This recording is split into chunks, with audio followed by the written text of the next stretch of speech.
Hello everyone. Now we comes to our last three questions, which are based on HOTS.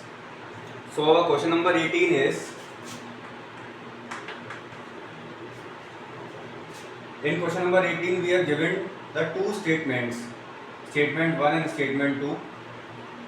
देखो statement 1 ये कह रहा है if px and gx are two polynomials with gx is not equal to 0, यहाँ तक तो सही है. Then we can find polynomials qx and rx such that इन्होंने एक डिवीजन एल्गोरिथम लिखी है px equal to gx into qx प्लस rx, ये भी सही है. वेयर डिग्री ऑफ rx, अब यहाँ पे rx की डिग्री के बारे में बात कर रहे हैं, degree of rx is greater than the degree of gx. ये नहीं हो सकता है, ये नहीं हो सकता है.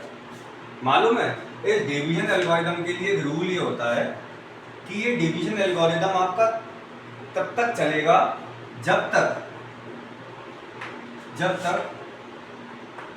डिग्री ऑफ gx, जो डिग्री ऑफ gx है, सॉरी जो आपकी डिग्री ऑफ rx है, जो आपकी डिग्री ऑफ rx है वो छोटी ना हो जाए डिग्री ऑफ gx के. ये पहली कंडीशन है. कंडीशन नंबर 2 क्या है? कंडीशन नंबर 2 क्या है? या फिर rx किसके इक्वल आ जाए? 0 के. फर्स्ट ऑफ ऑल अगर आपका ये डिवीजन एल्गोरिथम है, जो कि होता है, तो कभी भी rx का डिग्री मींस रिमाइंडर का डिग्री डिवाइजर की डिग्री से बड़ा नहीं होगा. यहाँ पे जो पॉलिनोमियल डिवाइड होता है डिविडेंड, उसको दिया गया px नाम, जो डिवाइड करता है मींस डिवाइजर, उसको नाम दिया gx, quotient qx and remainder rx. तो हमेशा इस डिवीजन एल्गोरिथम में rx की डिग्री gx की डिग्री से छोटी होती है, कभी बड़ी नहीं होती है. ठीक है, अगर बड़ी होगी ना तो डिवीजन एल्गोरिथम चलता रहेगा. कब तक? जब तक rx का डिग्री gx की डिग्री से छोटी नहीं आ जाती, या फिर rx की वैल्यू क्या नहीं हो जाती? 0. ठीक है, तो स्टेटमेंट 1 तो यहाँ पे गलत चला गया, स्टेटमेंट 1 गलत हो गया. अब ऑप्शन में देख लो. देखो अब इसका सबसे सटीक तरीका क्या है मालूम है?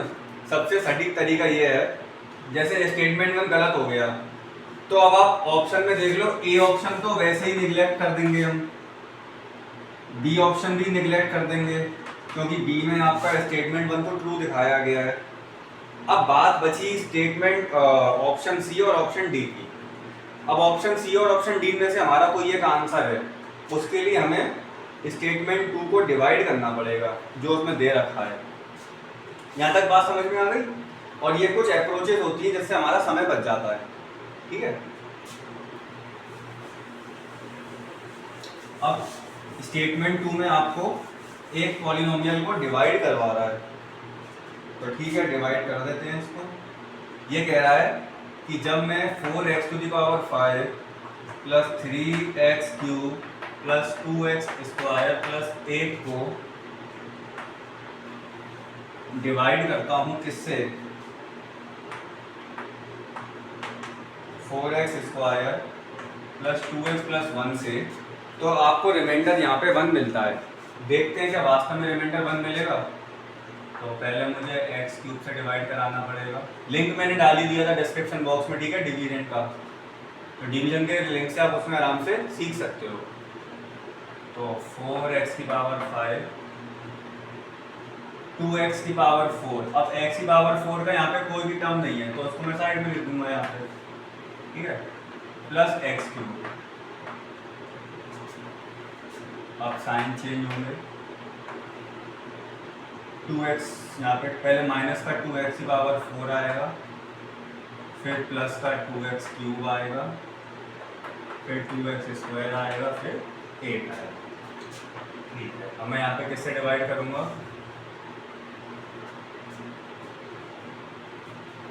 -2x⁴ upon 4x⁴ -1/2 x². ठीक है, तो माइनस का 2x⁴ minus x cube plus minus 1/2 x square. चलो कटेंगे, ये बचा 3x क्यूब, और जब हम इसको सॉल्व करेंगे तो 2 + 1/2 5/2 टू द 4 5/2 एक्स स्क्वायर, इसका तो कोई सीन ही नहीं है, प्लस 8। ठीक है, अब हमारे पास, अब हमें इसको डिवाइड करना है। अभी भी इसका डिग्री इससे बड़ा है, शायद से अब डिवीजन रुक जाए।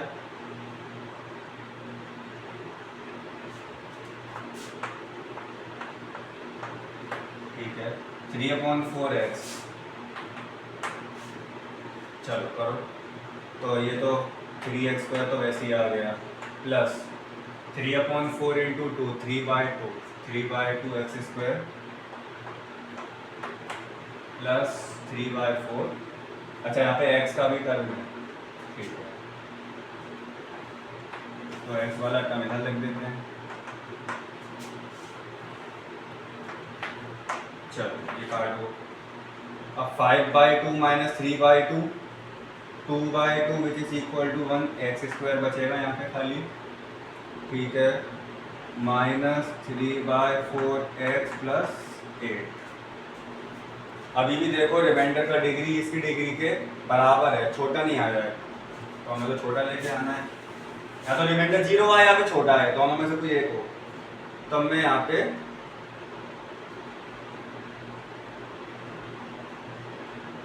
इसको डिवाइड करूंगा इससे, तो बचेगा खाली 1/4।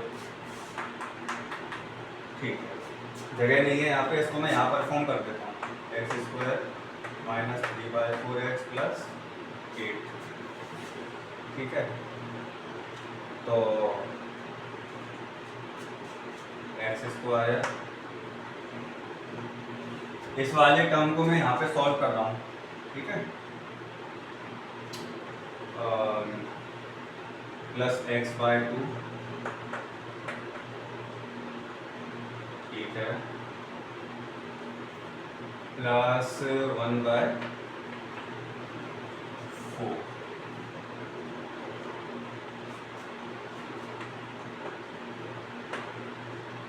ये कर दीजिए हमारा। अब क्या बचा,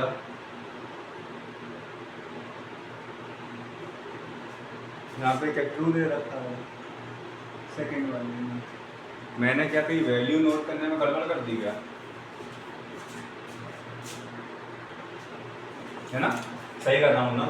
सही है, बिल्कुल सही चल रहा है। ठीक है, तो -3/4x तो x -3/4, उसको सॉल्व करेंगे हम, -3/4 और -1/2, तो इसको हम एलसीएम लेके कर लेंगे, -3 -5/4x, ठीक है, और 8 - 1/4, 8 चौको 32, 32 - 1 -31/4, ये रिमाइंडर आ रहा है। अब हमने देखा कि क्वेश्चन में क्या कह रहा है कि जब हम इसको डिवाइड करते हैं इससे, then the degree of remainder is 1। हाँ, रिमाइंडर की डिग्री 1 आ रही है, यहाँ पे रिमाइंडर की डिग्री 1 आ रही है, क्या करके, डिवाइड करके। इसका मतलब स्टेटमेंट 2 हमारा सही है। ठीक है, तो इस तरीके से आप आइडेंटिफाई कर सकते हो। आप दिखाओ आपका क्या प्रॉब्लम आ रहा था, यहाँ पे दिखाओ। -5x/4 तुमने सही तो लिखा है क्या बेटे? हाँ, तो एक काम, अच्छा हाँ, यहाँ पे तो प्लस आएगा ना, यहाँ पे तो प्लस आएगा, हाँ यहाँ पे प्लस आएगा। ठीक है, तुमने वो एडिशन में थोड़ा प्रॉब्लम कर दिया। बात क्लियर है सबको? चलो अब आ जाओ क्वेश्चन नंबर 19 पर।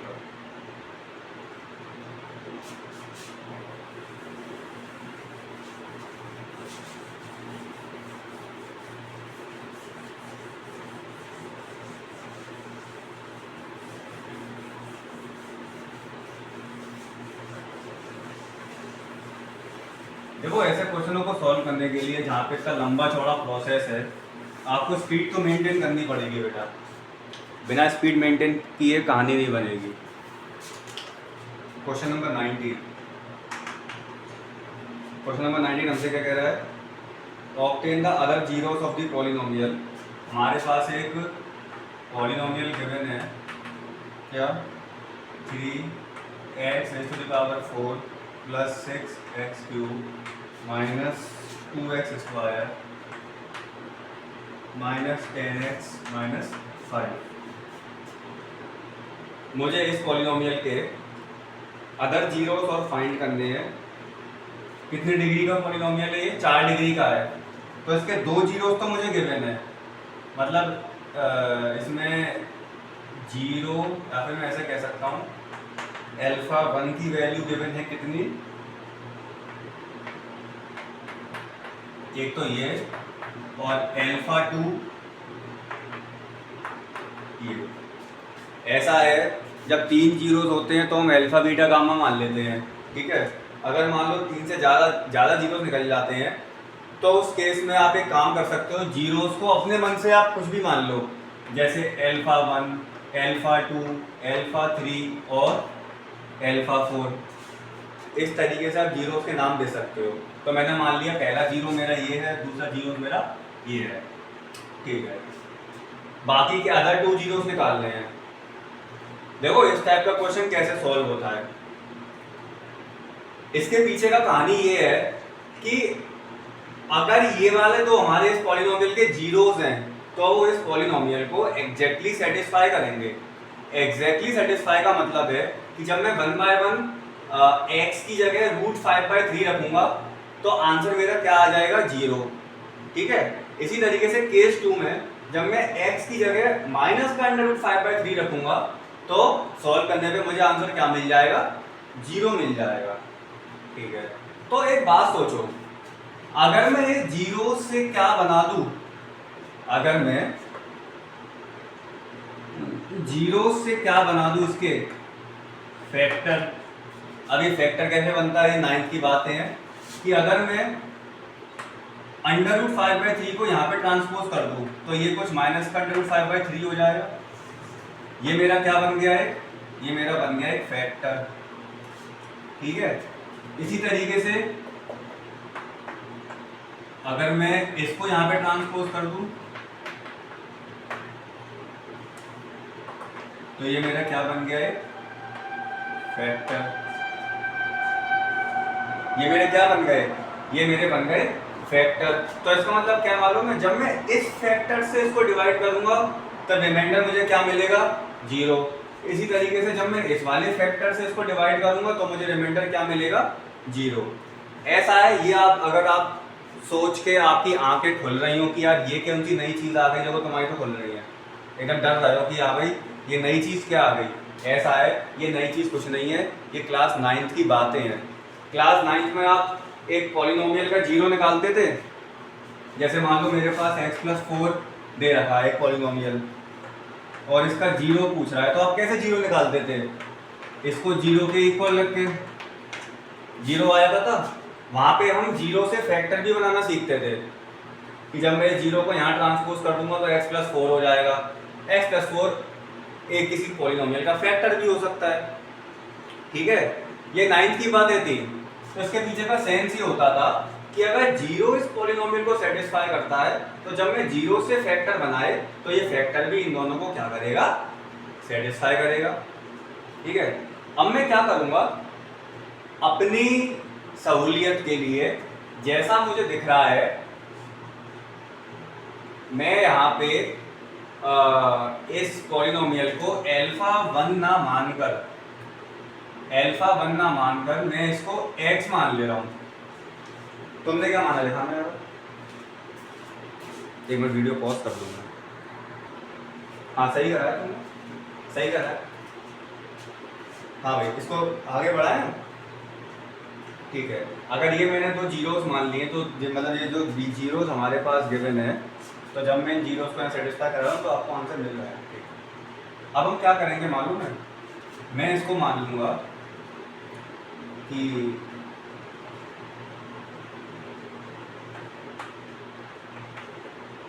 x माइनस √5/3, एक इसका फैक्टर है, ठीक है, एंड x प्लस √5/3 इसका दूसरा एक फैक्टर है। तो अगर मैं इन दोनों फैक्टर्स को मल्टीप्लाई कर दूं,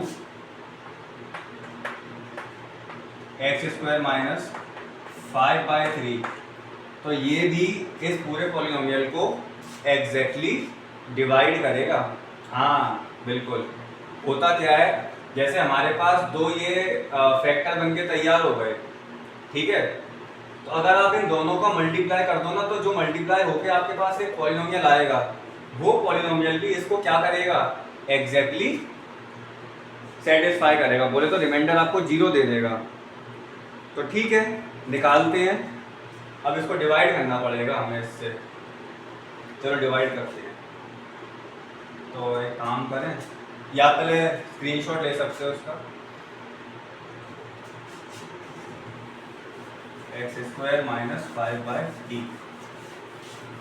देखो 9th की बहुत सी बातें हमारी 10th में काम आती हैं, तो अगर किसी को कोई प्रॉब्लम हो रहा हो तो वो वीडियो को रिवाइंड करके देख सकता है। क्या था, x² माइनस 5/3। चलो करते हैं इसको सॉल्व। 3x⁴ प्लस x², ये हो जाएगा 3x², तो 3x⁴। हाँ भाई, अब इसका मल्टीप्लाई इस वाले टर्म के साथ करो तो 3 से 3 कैंसिल, माइनस का 5x²। क्यूब का कुछ टर्म नहीं है, ठीक है, ये गया। बचा क्या, 6x³ plus 3x² minus 10x minus 5। ठीक है बेटे, अब मैं इसको डिवाइड करूंगा इससे, तो मुझे मिलेगा प्लस का 6x, तो 6x², 6x³ सॉरी, 3 2 जा 6, 2 5 2 जा 10, माइनस का 10x माइनस का 10x, 3 2 जा 6, 5 2 जा 10। मेरे हिसाब से ये भी चला गया, 3x² माइनस 5 बचा। अब 3x² से मैं इसको डिवाइड कर रहा हूँ, तो क्या बचा है, खाली प्लस का 3, तो 3x² माइनस 3 से 3 कैंसिल, माइनस का 5। हाँ, तो पूरा चला गया। इसका मतलब क्या, रिमाइंडर क्या आ गया, 0। अब देखो बाकी के बचे दो जीरोस कैसे निकलेंगे मालूम है। ये जो हमारे पास क्वेश्चन आया है 3x² प्लस 6x प्लस 3, अब हम इसको further split the middle term से इसके जीरोस निकालेंगे। तो कैसे सॉल्व करेंगे इसको, 3 3 से 9, 9 के लिए हम कर सकते हैं 3 और 3,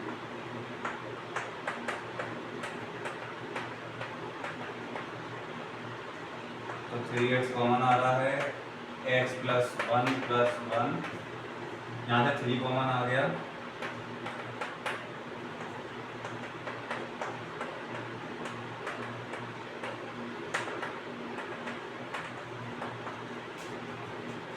तो एक जीरो की वैल्यू आ गई x = -1, और एक जीरो की वैल्यू आ जाएगी, अच्छा इसकी -1 आ रही है, वाह,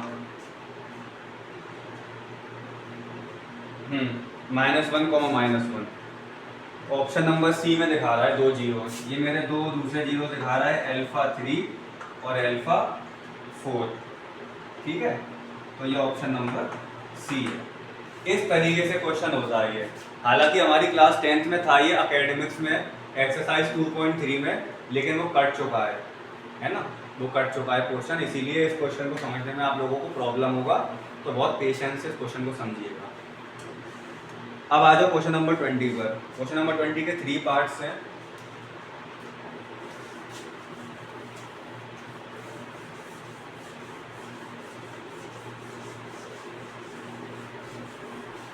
इसमें से कुछ पार्ट हम पहले सॉल्व कर चुके हैं,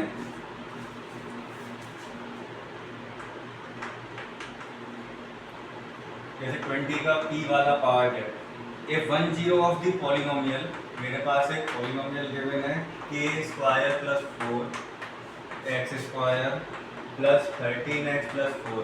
if one zero of the polynomial is reciprocal of the other then k is equal to, ये तो हम कर चुके हैं। अगर इस पॉलिनोमियल का जीरो दूसरे पॉलिनोमियल के जीरो का रेसिप्रोकल है तो हम कैसे सॉल्व करते थे? Let one zero be alpha then other zero be 1 alpha. तो आई थिंक हम यहाँ पे प्रोडक्ट ऑफ जीरोस यूज करेंगे। अच्छा, हमें k की वैल्यू निकालनी है ना इसमें, k की।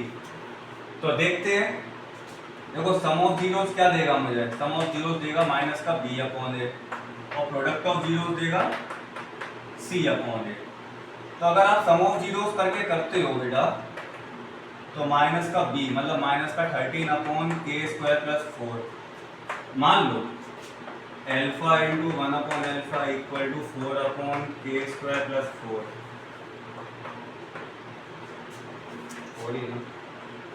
हाँ, तो तुम सोचो खुद कि अगर तुम इसको सॉल्व करोगे तो alpha square plus 1 upon alpha equal to minus 13 upon k square plus 4। अगर क्रॉस मल्टीप्लाई करके करोगे तो इस इक्वेशन में फंस जाओगे आप लोग। फंस जाओगे कि नहीं फंस जाओगे? ये सॉल्व नहीं होगी, ये सॉल्व नहीं होगी, फंस जाओगे। और अगर हम यहाँ पे इसको सॉल्व करें तो ये सॉल्व हो सकती है। जैसे 4 से 4 चला गया, k स्क्वायर इक्वल टू 0, तो k की वैल्यू 0 ही आ गई। यहाँ पे k की वैल्यू क्या आ गई? 0 आ गई। तो क्या ऑप्शन में है k की वैल्यू 0? हाँ वैसे, अच्छा मैच द कॉलम है तो k की वैल्यू 0 आएगी। इसका मतलब p किसको सेटिस्फाई करना चाहिए? सेकंड को। बिल्कुल करेगा सेटिस्फाई। आ सकती है k की वैल्यू 0, कोई बड़ी बात नहीं है। यहाँ से हमने देखा कि यहाँ पे हम फंस जाएंगे। जब हम फंस जाएंगे तो हम किस अप्रोच पे जाएंगे? प्रोडक्ट ऑफ जीरोस पे। प्रोडक्ट ऑफ जीरो से मुझे k का वैल्यू बिल्कुल सटीक मिल रहा है। ठीक है, अब इसका सेकंड पार्ट देखते हैं, क्यू वाला। रेसिप्रोकल वाला तो क्वेश्चन एक मैंने पहले ही कराया था जिसमें कुछ एक्टिविटीज कराई थी मैंने, है ना।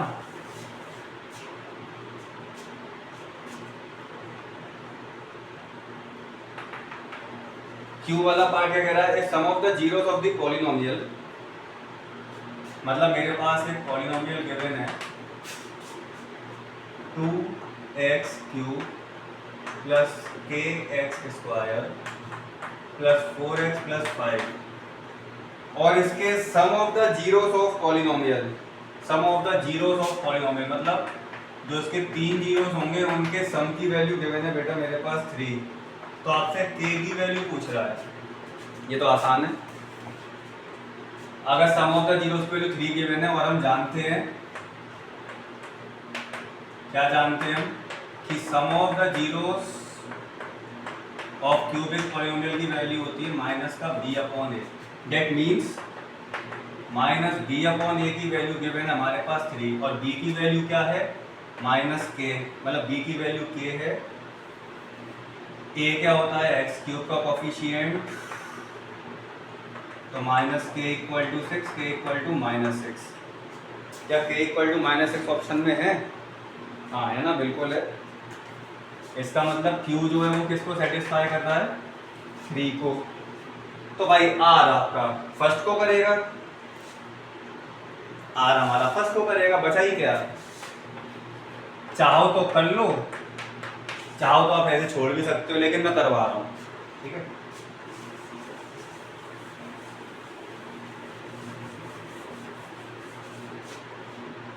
r वाला सॉल्व करते हैं। इफ द पॉलिनोमियल दिस, मतलब मेरे पास जो पॉलिनोमियल है क्या? ax cube minus plus bx minus c is exactly divisible by, ये किससे एग्जैक्टली डिविजिबल है? X square plus b x plus c से। Then a b is equal to what? तो ए बी की वैल्यू क्या आएगी?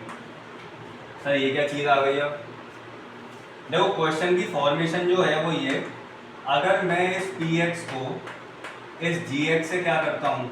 डिवाइड। तो जो भी क्वेश्चन आए चलेगा, लेकिन यहाँ पे रिमाइंडर क्या आएगा 0। क्यों? क्योंकि gx px को एग्जैक्टली डिवाइड कर देता है। ठीक है, अच्छा तो अब इस टाइप के क्वेश्चंस को कैसे सॉल्व करोगे? क्या तुम यहाँ पे डिवाइड करके दिखाओगे या इसको कैसे सॉल्व करोगे? हाँ भाई तुम बताओ, तुमने कैसे किया ये? हाँ ठीक है, तुमने डिवीजन करके कराया ना, ठीक है तो हम एक बार डिवीजन करके देख लेते हैं इसका। एक बार इसका डिवीजन करके देख लेते हैं। रिमाइंडर तो 0 है ही ना, हालांकि रिमाइंडर तो इसमें कुछ वैलिड वैल्यू आएगी, उसको हम 0 के इक्वल रख देंगे क्योंकि क्वेश्चन में दे रखा है। ठीक है, देखो इसको डिवाइड करना है हम, x² plus bx plus c को मैं डिवाइड कर रहा हूँ किससे? इससे डिवाइड कर रहा हूँ किसको? ax³ plus bx minus c। एक बार देख लूँ, माइनस c है ना, ax³ plus bx minus c। ठीक है चलो करो, तो यहाँ बचेगा मेरे पास ax तो ax³ प्लस x² का टर्म तो कोई है नहीं है,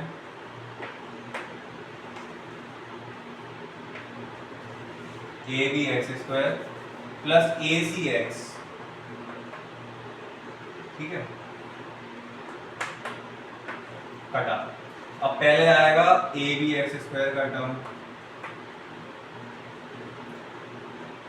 फिर उसके बाद ये तो सॉल्व होंगे नहीं, पर हाँ b माइनस ac लिख सकते हैं हम इसको।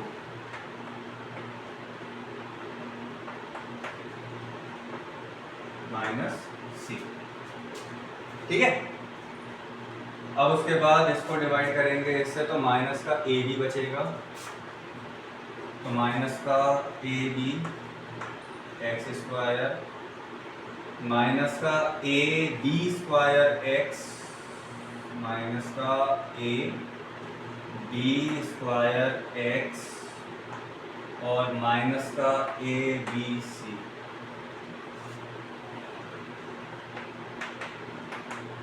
ये तो बेटा, अब क्या बचा खाली? b minus ac plus ab² x plus abc minus c, ऐसे लिख दिया मैंने। ये हमारा रिमाइंडर आया। अब हम अपने डिवीजन को यहाँ पे क्यों रोकेंगे मालूम है? क्योंकि अब रिमाइंडर की डिग्री इसकी डिग्री से छोटी है, लेकिन क्वेश्चन में क्या दे रखा है कि रिमाइंडर 0 है। क्यों मालूम है? क्योंकि ये इसको एग्जैक्टली डिवाइड कर रहा है। अगर ये इसको एग्जैक्टली डिवाइड कर रहा है तो रिमाइंडर की वैल्यू क्या है यहाँ पे? 0। तो अगर रिमाइंडर की वैल्यू 0 है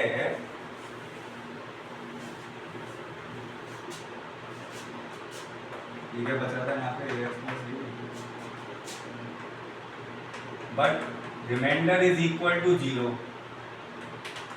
इसका मतलब हो गया b माइनस ac, ये गिवन है हमारे पास है ना, b minus ac plus ab² x plus abc minus c is equal to 0। अब तुम्हें ये देखना, जैसे एक क्वेश्चन हमने किया था ना कि यहाँ पे हमने इसको एक फॉर्म बनाई थी 0x प्लस 0 की, x के कोफिशिएंट्स को कंपेयर करने की। ये मेरे पास पूरा ऐसे, क्या ऐसे बना सकता हूं मैं? हाँ, तो क्या मुझे यहां से ab की वैल्यू मिलेगी? तो आंसर है हाँ मिलेगी, लेकिन ये देखना पड़ेगा कौन से कंडीशन में मिलेगी, इसमें मिलेगी या इसमें मिलेगी ab की वैल्यू। तो देखते हैं, इसको मैं रब कर दे रहा हूं।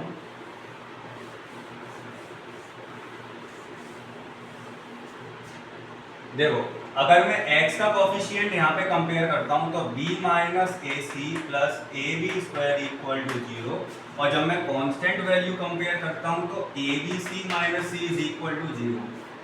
देखो यहाँ से मुझे ab का वैल्यू कहीं से मिलता हुआ नहीं दिख रहा है। अगर सपोज मैं यहाँ से b कॉमन ले लूँ तो यहाँ बचेगा 1 plus ab minus ac is equal to 0। मुझे कहीं से यहाँ से ab की वैल्यू नहीं दिख रही है, लेकिन यहाँ से दिख रही है। अगर मैं c कॉमन ले लूँ तो ab माइनस 1 बचा। ठीक है, यहाँ से क्या हो गया? यहाँ से मैं कह सकता हूँ c की वैल्यू 0 है और a b minus one equal to zero है, तो ए बी माइनस वन अगर जीरो है तो ए बी की वैल्यू वन होगी, यही तो होता है। या फिर आप सी को यहाँ पे डिनोमिनेटर में ले आओ, तो जीरो अपॉन सी जीरो, या फिर सी की वैल्यू जीरो है, क्योंकि ये दो फैक्टर बने हैं यहाँ से, एक फैक्टर ए रहा एक फैक्टर ए रहा। ये सेंस होता है इसका, ठीक है, कि या तो आप इसको ऐसे लिख दो या फिर हम इसको ऐसे लिख सकते हैं फैक्टर के रूप में, फैक्टर के रूप में, ठीक है। अच्छा, तो हम कह देंगे यहाँ पे ए बी की वैल्यू क्या है, वन, और ये ऑप्शन नंबर आर बिल्कुल सही है। तो देख लो कौन सा सेटिस्फाई कर रहा है, बी कर रहा है, टी का सेकंड, क्यू का थर्ड और आर का फर्स्ट, ऑप्शन नंबर बी, ठीक है। तो ये थे हमारे बहुत ही अच्छे वाले क्वेश्चंस, इसको आप सब लोग अच्छे से ट्राई करो बेटा। अब हाँ, मुझे एक क्वेश्चन लिखना था आप सबके लिए, टारगेटेड क्वेश्चन था।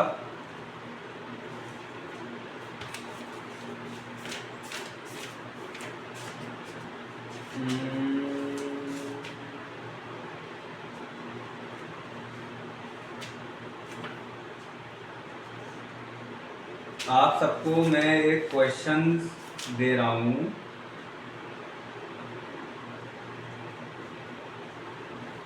उसका आंसर सब मुझे निकाल के देंगे, ठीक है।